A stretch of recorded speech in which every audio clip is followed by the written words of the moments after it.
The laws of Hammurabi were written around 1750 BCE, at least 400 to 500 years before the Covenant Code in Exodus 20:23 through 23:19, which Hayes says is frequently considered the oldest legal collection in the Bible. Both sets of codes can be said to be not so much prescriptive as they are descriptive of legal rules and customs that were traditionally practiced. This accounts for the similarities more than anything, that both authors were simply describing the ways in which justice was carried out using retributive justice, while at the same time crucially limiting disproportionate punishment, hopefully avoiding endless cycles of revenge. Here are some specific examples of close correspondence. Example 1. Hammurabi 117, 175, and 282.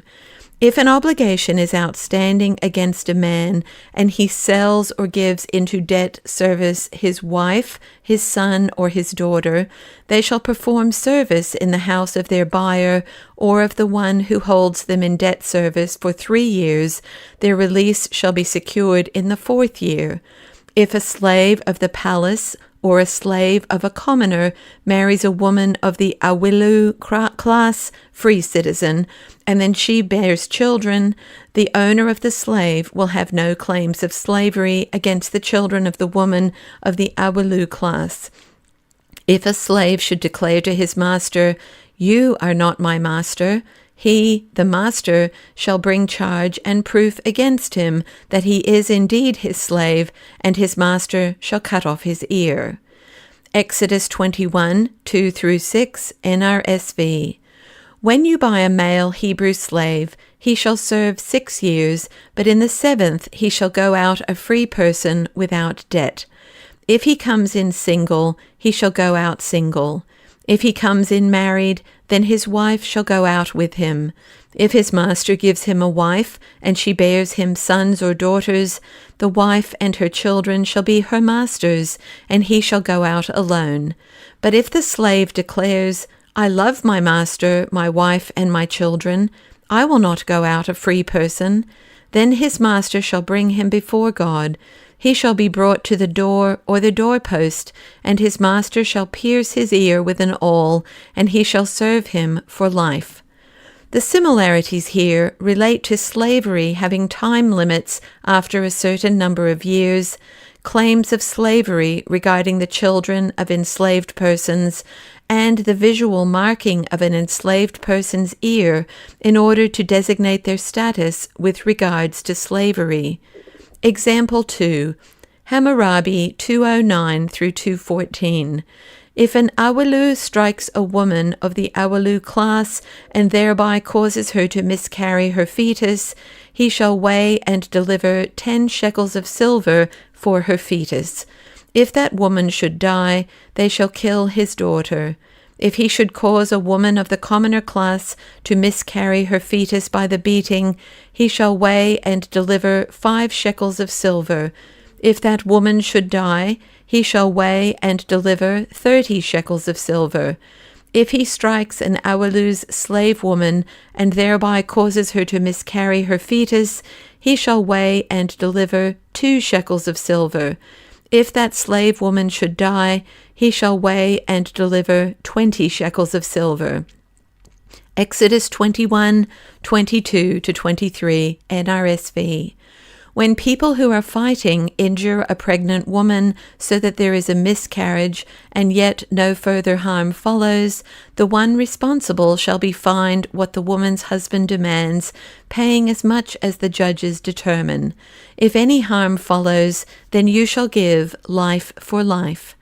These laws are very similar in that there is a specific action in each case for what should happen if a pregnant woman is struck during a fight and subsequently miscarries. The actions are different in different cases, but the primary similarity is that the prescribed consequences are either a life for a life or the incurring of a fine. Example 3. Hammurabi 196 to 197. If an Awilu should blind the eye of another Awilu, they shall blind his eye.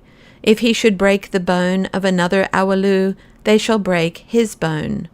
Exodus 21:23-25 NRSV.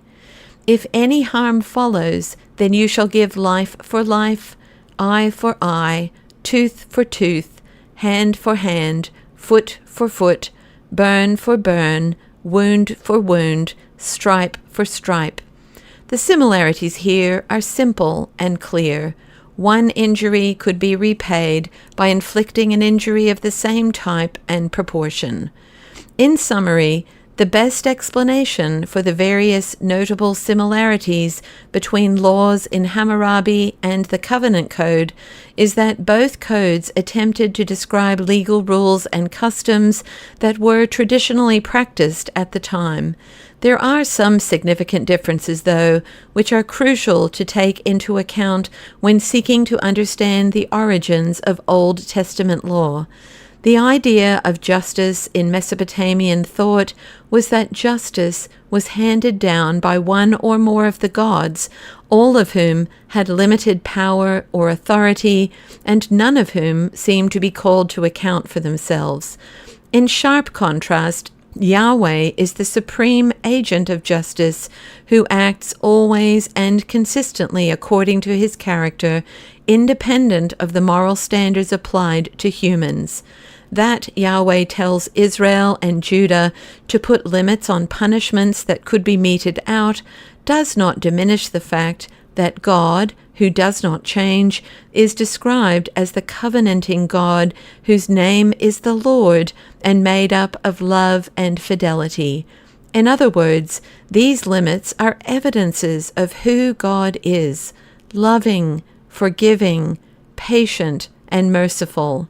Remembering God's character, who God is and what God is like, and that God chooses to work in and through individuals who live in particular cultures, times, and places, assures me that God is still the author of God's Word, including Old Testament law, even if it at times bears a resemblance to other laws written around the same time or even earlier.